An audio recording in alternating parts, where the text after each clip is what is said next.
Hi, I'm Nick Fouch of Fouch-matic Off-Grid. I think the delusion that most people are under is that somebody else is going to take care of it. Um, Whether it's the utilities coming into your house or the potholes in the street or whatever. I think that people are too far removed from physical tasks and physical trades in turn.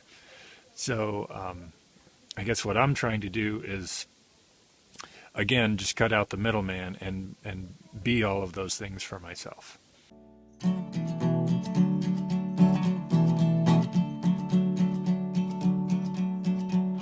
We homestead off-grid with our family of 5 on 3 acres.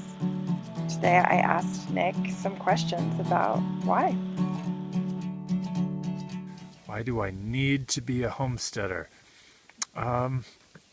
Well, to start off, I'm a terrible employee. Uh, I, I've had a lot of different jobs in my life, and I've never really been able to hold them more than uh, like 3 or 4 years, and then I get bored, or I get bored of listening to any one person's, you know, mode of how things should go. Um, so I guess I always just sort of sought independence, and I tried being self-employed, but still within uh, like the entertainment business that I was in before. And I've found that not only am I a terrible employee, I'm also a terrible boss. And I drove myself into the ground. So I needed to find I guess, a more direct path where I could use the work ethic that I had, because I'm not a terrible worker.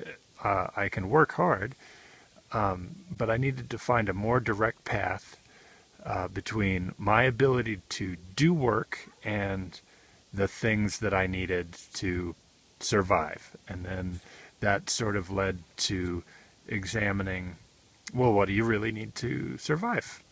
And I found, just from looking at it really carefully, that you don't really need absolutely everything that society or the world thinks you need.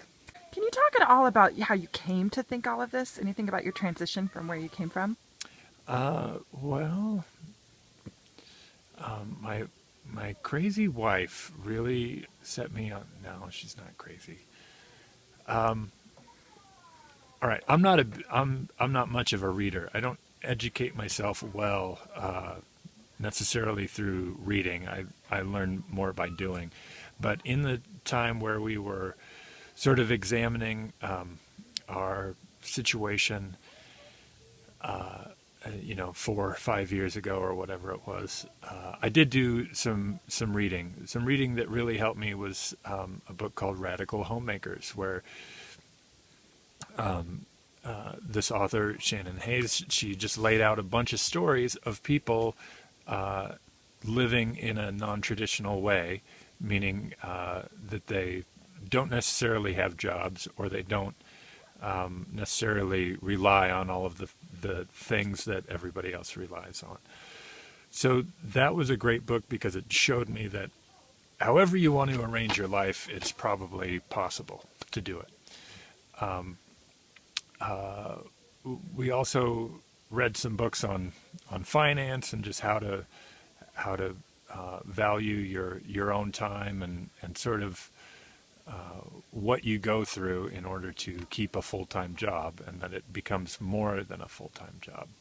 Can you say the name of that book? Oh, that book is called Your Money or Your Life, and it was written, I think, in the early 80s, and its final solution to financial self-sufficiency is investing in the stock market, which we're not going to do now. But in the 80s, it sure seemed like a good idea.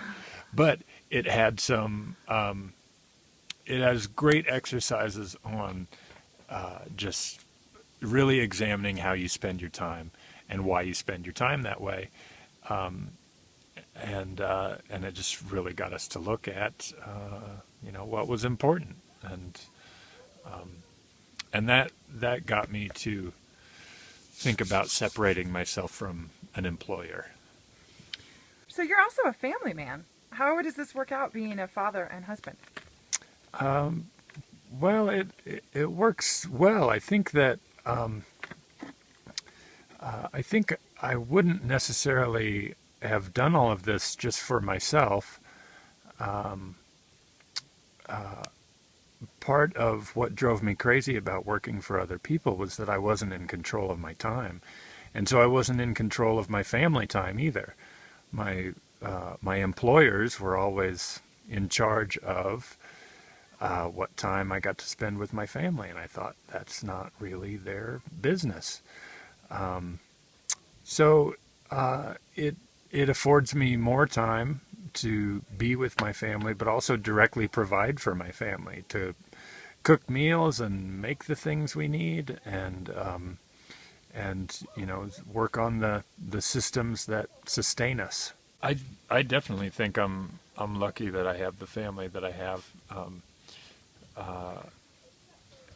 Everybody else is pretty much willing to go without all of those, the modern luxuries that everybody's so accustomed to. So I don't think it would work if the rest of my family weren't tough enough to do it. The tougher they get, the less work it is for me in order to provide all of the stuff, the warmth or the water or whatever. The tougher they are, the less work it is for the people providing those comforts. And how are you going to teach your children to follow in your footsteps? I don't know that I need my children to follow exactly in my footsteps, but I just want them to learn by my example that if it's important to you, you can find a way to do it. And so I'm just trying to make clear to them what's important to me, and show them by example that with hard work I can do that, and that I can live it, and not just talk a lot of shit about it. So how does it feel to be building your own house? It's great. It's great to build your own house, but it is a lot of responsibility. But that's good, because you should be taking responsibility for the roof over your head, or any number of other things that contribute to your well-being. That's your job as a person, is to contribute to your own well-being. Do you have any words of advice or encouragement for somebody else who's trying to do this? Well, if you have something that you want to do, don't hesitate. I'm not saying that just jump into it willy-nilly. Don't put yourself at risk necessarily, but there's a certain amount of risk that you have to take. I often draw a parallel between making this leap and becoming parents, because so many people say that they don't want to have kids until they're ready, and that they have everything worked out and they know what they're doing and they've read all the parenting books, and there's no being ready for it, because it's something that just is, and you have to be present and react to it.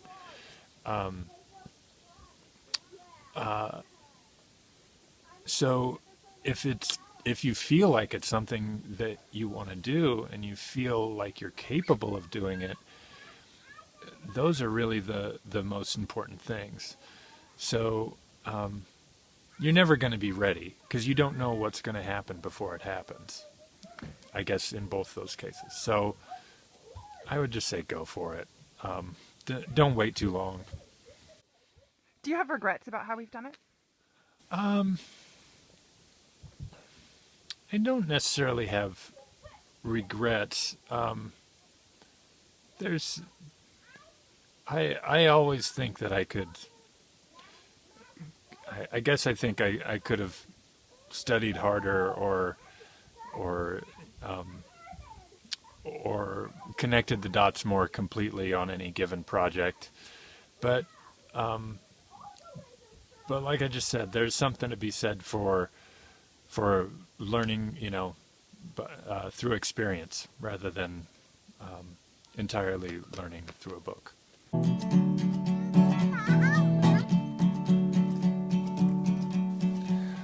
Well, thanks for watching our videos. We sure appreciate it. Come back and check us out anytime. See you later.